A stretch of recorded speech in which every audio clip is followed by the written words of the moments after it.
ભગવાને તમને જેના માટે બનાવ્યા છે એ કાર્યમાં જ્યાં સુધી નહીં લાગો ત્યાં સુધી ગમે તેટલું સંસારનું મેળવી લો, તમને શાંતિ કે આનંદ નહીં મળે.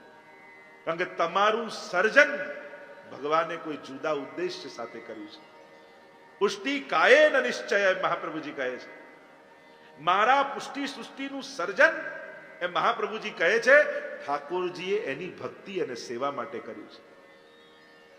અને જેના માટે તમને ઘડ્યા છે એ કાર્યમાં નહીં લાગો ને ત્યાં સુધી તમને સંસારના કોઈ પદાર્થ તૃપ્તિનો અનુભવ નહીં કરાવી શકે. ભલે બધું જ દુનિયાનું મેળવી લો, પણ જ્યાં સુધી કટોરી મિશ્રી ઠાકોરજીને નહીં આરોગાવ ને ત્યાં સુધી તમને ઓડકાર નહીં આવે. કારણ કે તમને ઘડ્યા છે ભોગ માટે નહીં, ભોગ ધરવા માટે બનાવ્યા છે. તમને શ્રીજીએ એમની સેવા માટે ઘડ્યા છે. અને જ્યારે એ વાસ્તુની સભાનતા થઈ જશે ત્યારે જીવનનું લક્ષ્ય મળી જશે. ચિંતા કરી રહ્યા છે મહાપ્રભુ, કારણ કે આસુરી છો તમે, જેની સાથે રહો એનો પ્રભાવ તમારી પર આવી જાય. સંસારમાં રહીએ છે પણ સંસાર માટે નથી પેદા થયા. નાવ પાણી માટે જ છે અને પાણીમાં નાવ રે બરાબર છે, પણ નાવમાં પાણી આવી જાય તો નાવ ડૂબી જાય. એમ સંસારમાં રહેવું બરાબર છે, પણ સંસાર આપણામાં ન આવી જાય. સંસારીઓ સાથે રહી સંસારીઓનો આવેશ આપણને છે. જો જેની પાસે રહો, તમે અગ્નિની નજીક જાઓ તો આપમેળે ગરમાશ લાગે ને. અગ્નિ પાસે માંગવું પડે કે અગ્નિ આપ, ગરમી આપ? ના, એની નિકટ જાઓ એટલે ગરમીનો અનુભવ થઈ જ જાય. તમે બરફની પાસે ઉભા રહો તો ઠંડકનો અનુભવ થઈ જ જાય. જેના પ્રભાવમાં આવો છો એની અસર સહજમાં આપણી ઉપર આવે છે. તમે બહુ લૌકિક આવેશ વાળા વ્યક્તિની નિકટ રહેશો ને તો સહજમાં લૌકિક આવેશ તમારામાં આવી જ જશે. સહજમાં તમારે એની પાસે માંગવાની કે લેવાની જરૂર નથી પડતી, એનો પ્રભાવ અસર કરે છે. કોઈ બહુ ચિંતા વાળા વ્યક્તિ જેને હંમેશા ચિંતા જ રહેતી હોય ને એની જોડે અડધો કલાક બેસો તો તમને ચિંતા થવા લાગશે. સહજમાં એનો સ્વભાવ પ્રભાવ કરે છે. અને કોઈ શ્રદ્ધાવાન પાસે રહેશો ને, દ્રઢતા વાળા પાસે, ના ઠાકોરજી છે ને, બધું થઈ જશે. તમારી દ્રઢતા વધી જશે. બહુ જ મહત્વનું જીવનમાં એ છે તમારો સંગ કયો છે. બહુ જ મહત્વનું છે. અને જેના સંગમાં રહેશો, ઘણી વાર લોકો ઘણા ન મળે આપણને શંકા ના, લો તમારા બા તો આટલી ભક્તિ કરતા તોય માંદા પડ્યા. હવે માંદા પડવાને ભક્તિ કરવાને મેળ શું? પણ લોકો આવું કનેક્શન જોડી દે, રોંગ લોજિક આપે. આપણી શ્રદ્ધામાં ક્યાંક ને ક્યાંક શંકા ભેળવીને જતા. અને ઘણા એવા મળે, તમારા બા આટલા માંદા હતા, હોસ્પિટલમાં આટલો ટાઈમ રહ્યા, પણ ક્યારે ભગવત નામ છોડ્યું નહીં હો એમણે. હોસ્પિટલના ખાટલામાં બેઠા બેઠા એ માળા ફેરવતા રહેતા, હોસ્પિટલના ખાટલામાં બેઠા બેઠા યમનાષ્ટકના પાઠ કરતા રહેતા. અને આવાને મળીએ ને તો આપણને થાય એ હોસ્પિટલમાં લઈ શકે છે તો હું ઘરની ખુરશીમાં બેસીને નામ ન જપી શકું. આપણને પ્રેરણા મળી જાય. એવાનો સંગ રાખજો જે ભગવાનમાં શ્રદ્ધા વધારે, તમારી દ્રઢતા વધારે. એવાનો સંગ રાખજો. શંકા વાળાનો સંગ કરશો તો શંકા જ આવશે. તો આસુરી સો મિલી રહત સદાઈ, ભિન્ન હોય સો કોન પાય. અને આ સિંહનું બચ્ચું ઘેટાના ટોળામાં રહીને પોતાને ઘેટું માનવા લાગ્યું. છે તો સિંહનું બચ્ચું છે, વૈષ્ણવ છે, પ્રભુના શ્રીઅંગની સૃષ્ટિ છે, પણ પોતાને સંસારી સમજવા લાગ્યું. એક વસ્તુ યાદ રાખો, જેણે ભગવાનને સાચવી લીધા ને એ ભગવાન તમારો સંસાર પણ સાચવી લેશે. પણ ભગવાનને ભૂલી સંસાર સાચવવા જશો તો ન ભગવાન હાથમાં આવશે ન સંસાર હાથમાં આવશે. કારણ કે સંસાર આજ સુધી કોઈ પકડી શક્યું નથી. જેણે ભગવાનનો હાથ પકડી લીધો ને એ ભગવાને એ જીવનો સંસાર પણ સાચવી લીધો. અને અનેક અનેક પ્રસંગોમાં આપણે જોઈએ જ છે. નરસિંહ મહેતાથી લઈને આજ સુધીના લોકોના જીવનના જોઈએ, જેણે પ્રભુને પકડી રાખ્યા છે ને પ્રભુએ એનું બધું જ સાચવી લીધું છે. મહાપ્રભુજી ચિંતા કરે છે, પોતાના સ્વરૂપને ભૂલી જવું આનાથી મોટું બીજું કોઈ અજ્ઞાન નથી. તમને કોઈ પૂછે તું કોણ છું, ત્યારે તમારો શું જવાબ હોય? જો વાલ્મીકી રામાયણમાં એ પ્રસંગ આવે છે, જ્યારે હનુમાનજી પહેલી વાર રામચંદ્રજીને મળે છે અને ત્યારે રામચંદ્રજી પૂછે છે તું કોણ છે, ત્યારે બહુ સુંદર ઉત્તર હનુમાનજી આપ્યો. દેહ બુદ્ધ્યા તુ દાસોહમ, જીવ બુદ્ધ્યા ત્વદંશકઃ, આત્મ બુદ્ધ્યા ત્વમેવાહ, મિતિ મે નિશ્ચલામતિ. દેહ બુદ્ધિથી હું આપનો દાસ છું, જીવ બુદ્ધિથી આપનો અંશ છું, અને આત્મ બુદ્ધિથી હું આપનું જ સ્વરૂપ છું. ત્રણેય સ્વરૂપની વાત હનુમાનજી કરે છે. એ વૈષ્ણવના પણ ત્રણ સ્વરૂપો આપણા આચાર્યોએ બતાવ્યા: આધિ ભૌતિક સ્વરૂપ, આધ્યાત્મિક સ્વરૂપ અને આધિ દૈવિક સ્વરૂપ. તમે કોઈ પૂછે કે તું કોણ? જો આપણે ત્યાં ગોકુલનાથજીની વાર્તા પ્રસંગમાં આવે છે. અપરસમાં ઠાકોરજીની સેવામાં જતા હતા અને કોઈ વૈષ્ણવ એમને અડી ગયું. આપણે ત્યાં એમ કહેવાય કે પ્રભુ પરમ પવિત્ર છે, એટલે એમની સેવામાં હો તો એવા જ પવિત્ર બની અને ભગવત સેવા કરો. નહીં અડવું એ ઉદ્દેશ્ય નથી, પવિત્ર રહેવું એ મૂળ ઉદ્દેશ્ય છે. લોકો આપણને યાદ શું રહે? નહીં અડવું પુષ્ટિ માર્ગને તો એ નામે લોકો એટલો બદનામ કરી નાખ્યો. નહીં અડવું એ ઉદ્દેશ્ય નથી, પવિત્ર રહેવું પ્રભુની સેવામાં એ લક્ષ્ય છે. તું અડતો નહીં એ કહેવાનો ઉદ્દેશ નથી, તું અપરસ કરીને મારી જોડે સેવામાં આવ, મૂળ ઉદ્દેશ્ય એ છે. કોઈ આવતા નહીં, કોઈ અડતા નહીં, દૂર રહેજો, આ તો નેગેટિવ અર્થ છે. બધા આવો, બધા અપરસ કરો, બધા સેવામાં જોડાઓ, મૂળ ઉદ્દેશ્ય આ છે. પણ આપણે વાત ઊંધી રીતે કહીએ છીએ અને એને એટલો ભારપૂર્વક કહીએ છીએ કે લોકોને એમ થાય કે અડવું નહીં એ સેવા છે. અડવું નહીં, તું અપરસ કરીને સાથે ચાલ એ સેવા છે, એ પુષ્ટિ માર્ગ છે. પણ પ્રભુ પરમ પવિત્ર છે એટલે કહ્યું દેવો ભૂત્વા દેવમ યજે. શાસ્ત્ર વેદ એમ કહે છે દેવ થઈ દેવને ભજો. જેની ઉપાસના કરો છો એના જેવા થઈ, એના જેવા પવિત્ર થઈ, એના જેવો વેશ ધરી. એટલે જો મહાદેવજીની ઉપાસના કરતા હોય તો એ રાખ લગાડે, વાઘાંબર પહેરે, ત્રિશૂલ રાખે, મહાદેવજી જેવા થઈને મહાદેવજીની ઉપાસના કરે. જે શક્તિની ઉપાસના કરતા હોય એ ચુંદડી ઓઢે ને નથ પહેરે ને કુંડળ પહેરે અને શક્તિ જેવા બની શક્તિની ઉપાસના. એમ જે વિષ્ણુની ઉપાસના કરતા હોય એ વિષ્ણુ જેવા થાય, બ્રહ્મ જેવા, ઈશ્વર કૃષ્ણ જેવા. એટલે શંખ ચક્ર ગદા પદ્મ ધારણ કરે, ચિહ્નો તિલક ધારણ કરે, કંઠી ધારણ કરે. તો વિષ્ણુને જે પ્રિય છે એના જેવા થઈ એનું આરાધન કરો, એમ શાસ્ત્ર કહે છે. આપણે દરેક વસ્તુને એટલું નેગેટિવલી લોકો આગળ મૂકીએ છીએ કે લોકો એમ સમજે કે આ શું છે. એ જ વાતને તમે સારી રીતે કહો કે પોઝિટિવલી વાત કરો તો એનો આખું દૃષ્ટિકોણ બદલાઈ જાય. તો પ્રભુ પરમ પવિત્ર છે. તો ગોકુલનાથજી પધારતા હતા, કોઈ અડી ગયું અને ગોકુલનાથજી પૂછ્યું કોણ છે તું? ત્યારે પેલા એમ કે હું વૈષ્ણવ છું જયરાજ. ફરી પૂછ્યું તું કોણ છું? હું વૈષ્ણવ છું. ત્રીજી વાર પૂછ્યું તું કોણ છું? તો હું વૈષ્ણવ છું. તો કે તો અમારી અપરસ નથી છોવાઈ. જો તે એમ કીધું હોત હું ફલાણો વ્યક્તિ છું, આ કામ કરું છું, આ મારું નામ છે, તો મારી અપરસ છોવાઈ જાત. પણ ઠાકોરજી ક્યારે વૈષ્ણવથી છોવાતા નથી. અમારી અપરસ વૈષ્ણવથી છોવાતી નથી. જો તે તારો લૌકિક પરિચય આપ્યો હોત તે લૌકિકતાનો સ્પર્શ મારી અપરસ છોડાઈ ગયો. મૂળ વાત એ છે કે મનમાં આપણે છોવાઈએ છીએ કે કોઈ અડી ગયું એટલે નથી છોવાતા, કોઈ અડ્યું એ ખબર પડી એટલે છોવાઈ જાય છે. આપણું મન ઠાકોરજીને છોડી પેલા વ્યક્તિમાં ગયું એટલે મન લૌકિક બન્યું એટલે અપરસ કરવા જવું પડે. મૂળ ઉદ્દેશ્ય એ છે અલૌકિક બની અને અલૌકિક એવા પ્રભુની સેવા કરી.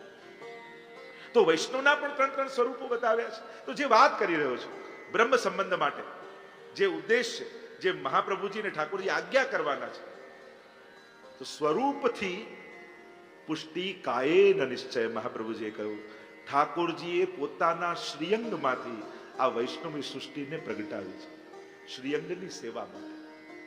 ભૌતિક સ્વરૂપ આપણું સંસારમાં જે આપણા નામ ને આદિ છે એ ભૌતિક સ્વરૂપ છે, પણ આપણું આદિ દૈવિક સ્વરૂપ એ પ્રત્યેક વૈષ્ણવનું લીલામાં એક વ્રજભક્તનું સ્વરૂપ છે. તમે 84 વૈષ્ણવની વાર્તા વાંચો ને ત્યારે 3 જન્મની વાર્તા આવે. એમાં બતાવવામાં આવે કે લીલામાં ઠાકોરજીના આ સખીજનનું સ્વરૂપ આ વૈષ્ણવનું છે. એમ પુષ્ટિ માર્ગમાં આપણે ત્યાં એ ભાવ છે પ્રત્યેક બ્રહ્મ સંબંધી વૈષ્ણવનું લીલામાં એક વ્રજભક્તનું સ્વરૂપ છે.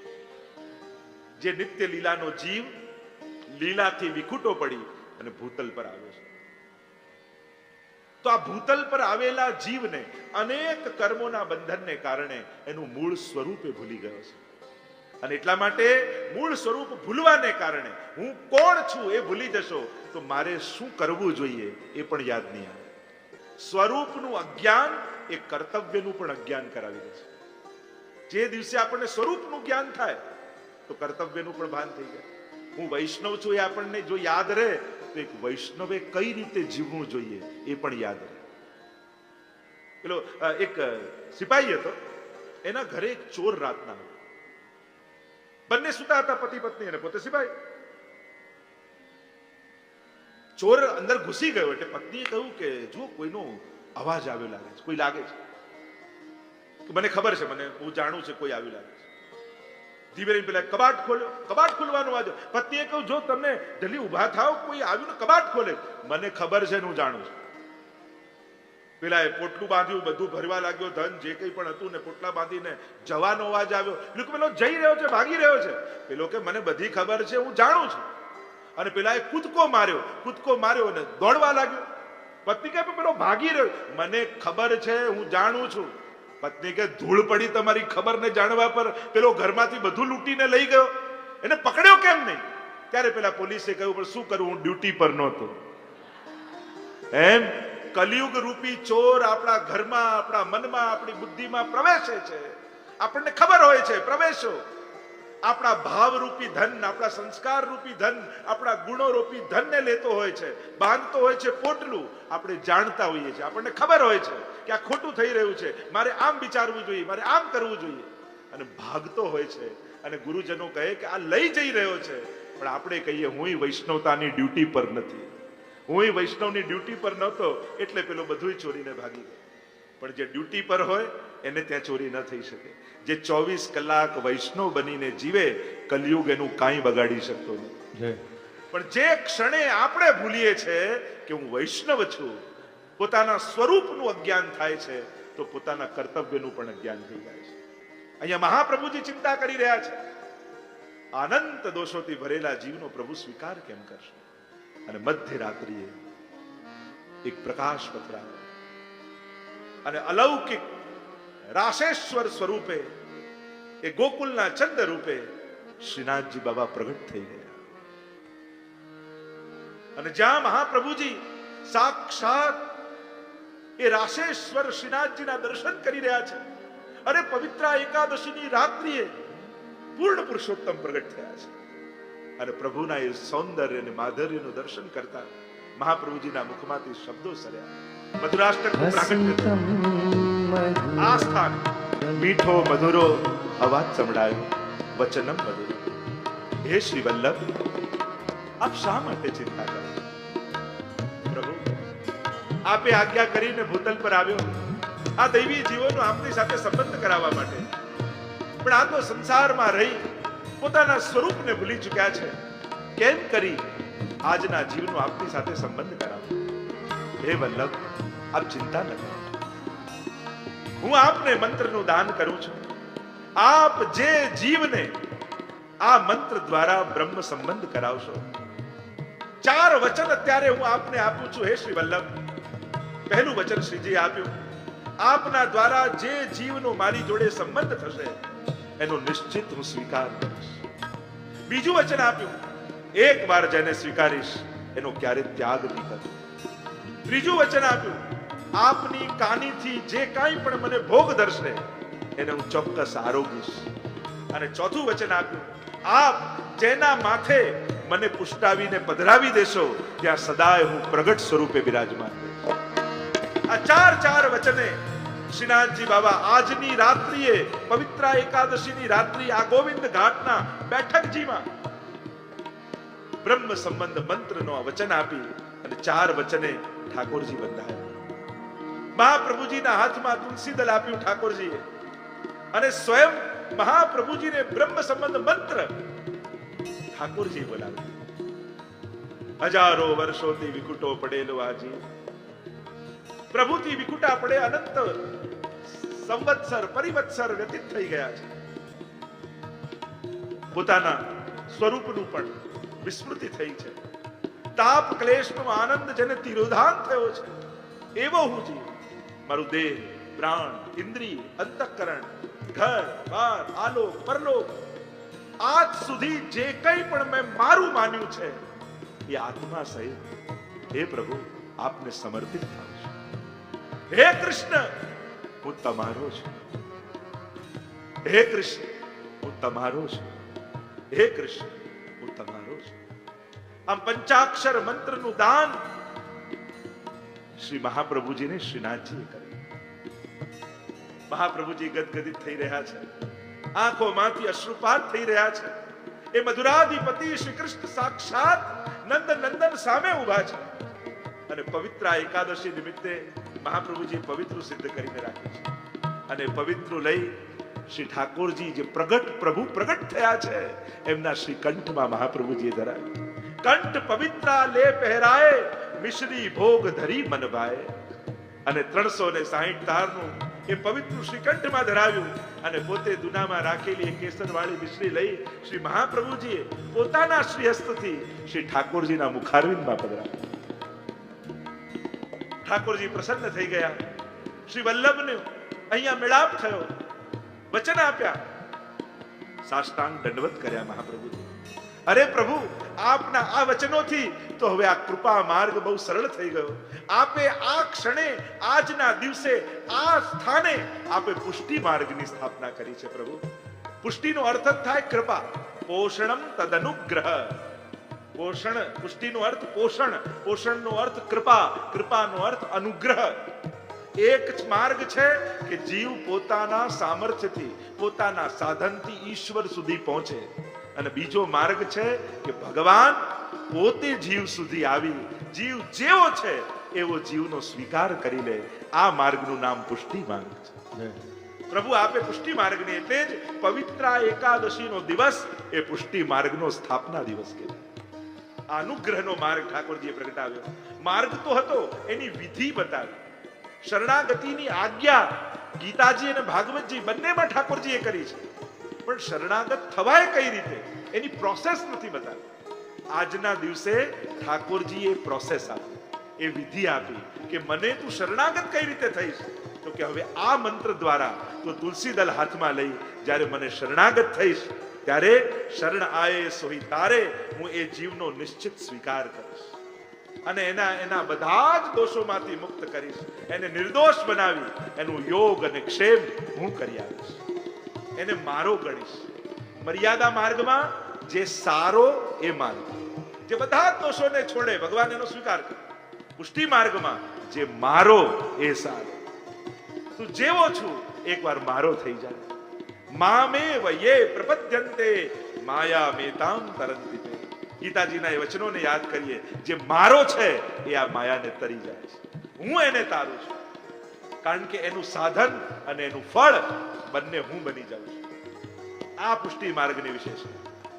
ભગવાન સુધી જવું પડે એ મર્યાદા માર્ગ, અને ભગવાન જીવ સુધી આવી જાય એ પુષ્ટિ માર્ગ. ભગવાનના ધામમાં કોઈ પહોંચાડે એ મર્યાદા માર્ગ, અને ભગવાનનું ધામ એ વૈષ્ણવનું ઘર બની જાય એ પુષ્ટિ માર્ગ. અનેક ચર્ચાઓ કરી શકાય મર્યાદા અને પુષ્ટિ. આ પુષ્ટિ માર્ગની સ્થાપના આ સ્થાન પર જે પહેલી બેઠકજી છે ત્યાં થઈ છે. અને પવિત્ર એકાદશીની એ રાત્રિ, જે ક્ષણે ઠાકોરજી મહાપ્રભુજીને આ બધું કહી રહ્યા છે એ જ ક્ષણે દમલાજી નિકટમાં સૂતા છે. ઠાકોરજી આ રીતે આજ્ઞા કરી, બ્રહ્મ સંબંધ મંત્ર આપ્યો, પ્રભુ ફરી અંતર ધ્યાન થઈ ગયા. અને મહાપ્રભુજીના હૃદયમાં આનંદ છે કે હવે તો આ કૃપા માર્ગ બહુ સરળ થઈ ગયો, સહજ થઈ ગયો. જીવનું સમર્પણ કરાવી અને આ પુષ્ટિ ભક્તિના માર્ગમાં જીવનો અંગીકાર થઈ જશે. કેટલું સરળતમ માર્ગ થઈ ગયો. મહાપ્રભુજીના હૃદયમાં અતિ આનંદ છે. એ જ સમયે એ આનંદ કોની આગળ અભિવ્યક્ત કરવો, એટલે દમલાજી સૂતા છે. તુરંત મહાપ્રભુજી દમલાજી પાસે ગયા અને કહ્યું, દમલા, તે કછું સુન્યો? તે કંઈક સાંભળ્યું જો પ્રભુ શું કહી રહ્યા હતા?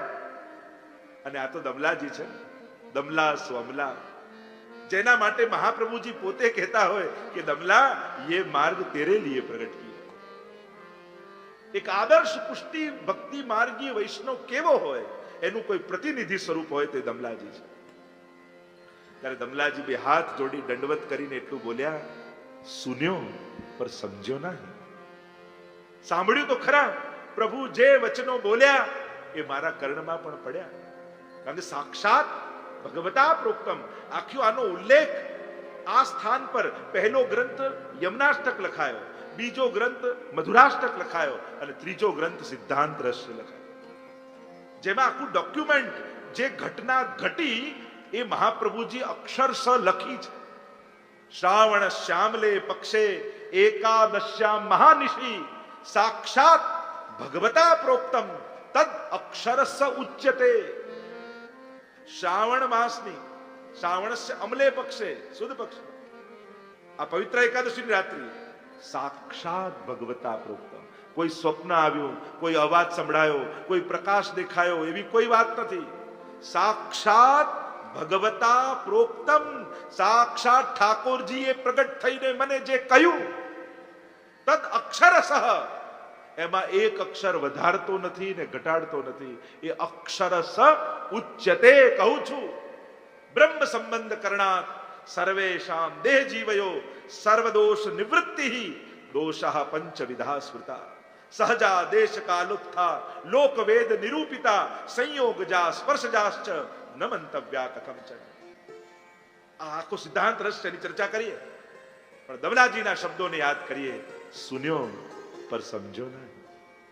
આ એના દીનતા સબર વચનો. કારણ જો એમ કે હા અમે સાંભળ્યું, બધું સમજી લીધું, તો મહાપ્રભુજી જેટલું સ્તર એમનું થઈ જાય કે જો એ મહાપ્રભુજી સમજ્યા અને સાંભળ્યા, એ દમલાજીએ સાંભળ્યું, તો મારો સેવક ધર્મ જાય. જો ગુરુ પાસે ભણેલું ગુરુ જેટલું મારું સામર્થ્ય છે એમ કહી દઉં તો આપણો સેવક ધર્મ જતો રહ્યું, તો દાસ છે. એટલે કહ્યું સુન્યો પર સમજો નહીં. કહેવાનો અર્થ એ થયો કે પ્રભુના વચન સાંભળ્યા, પણ જ્યાં સુધી ગુરુ સમજાવે નહીં ત્યાં સુધી અમને સમજમાં શું આવે? કારણ કે અમે તો અર્થ કરીએ તો અમારી જીવ બુદ્ધિથી અર્થ કરવાનો. શાસ્ત્રો બધા મહાન છે, પણ આપણી બુદ્ધિ અલ્પ હોય અને આપણને ન સમજાય એટલે આપણે શું, આ બધા શાસ્ત્રો તો પ્રેક્ટિકલ નથી, રામ નથી, રામ નથી. નથી સમજાતા એમાં શાસ્ત્રોની ભૂલ નથી, આપણા સમજણની ભૂલ છે. આપણને શાસ્ત્રોમાં કોઈ ભૂલ દેખાય છે, કોઈ કમી દેખાય છે, તો આપણે સમજવામાં ફરક છે. પણ કોઈ મહાપુરુષના ચરણોમાં બેસી જ્યારે એનું અર્થઘટન કરીએ ત્યારે સાચા અર્થ સમજમાં આવે. કહું હે શ્રી વલ્લભ, આપ પ્રભુની વાણીને ન સમજાવો ત્યાં સુધી અમારા જેવા જીવોને સમજમાં ક્યાંથી આવે? અને આમ દીનતા પૂર્વકના વચનો, કારણ કે અમુક શબ્દો દમલાજીના કે વાર્તા સાહિત્યના બહુ માર્મિક હોય. વન લાઇનર જેને કહીએ ને, ઘણી વાર મને એમ થાય કે 84-252 માંથી આવા વન લાઇનરો કાઢીને વૈષ્ણવને આપવા. ગુસાઈજીએ પૂછ્યું ને કેમ કરીને રહો છો? તો કે બસ પેટ ભરીને ખાઈએ છે અને નીંદ ભરીને સૂઈએ છે. એક એક વન લાઇનરો કેવા સુંદર છે. ગુસાઈજી એને પૂછે છે દમલાજી, મહાપ્રભુને શું કરીને જાણો છો? તો કહું પ્રભુ કરતા પણ હતી. તો કેમ? તો કે દાન બડો કે દાતા, મોટું કોણ?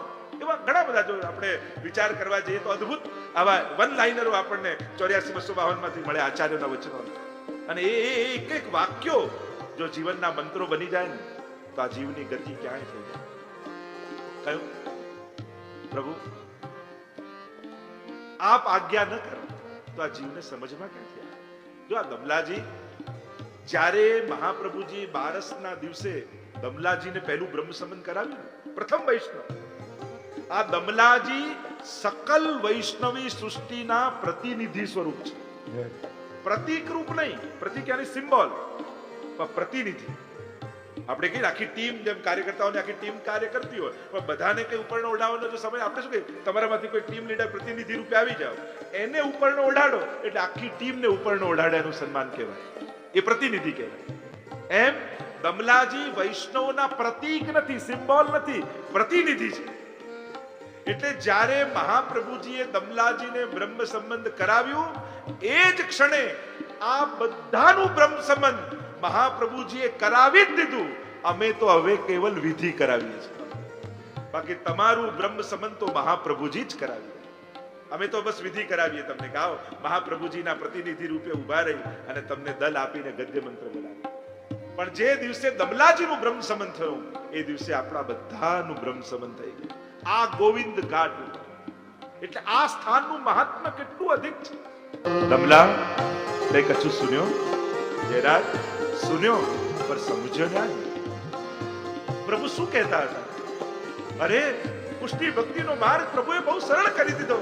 બ્રહ્મ સંબંધ મંત્રનો ઉપદેશ ઠાકોરજી આપ્યો છે અને કહ્યું કે હે શ્રી વલ્લભ, આપ જેને બ્રહ્મ સંબંધ કરાવશો એનો નિશ્ચિત સ્વીકાર કરીશ.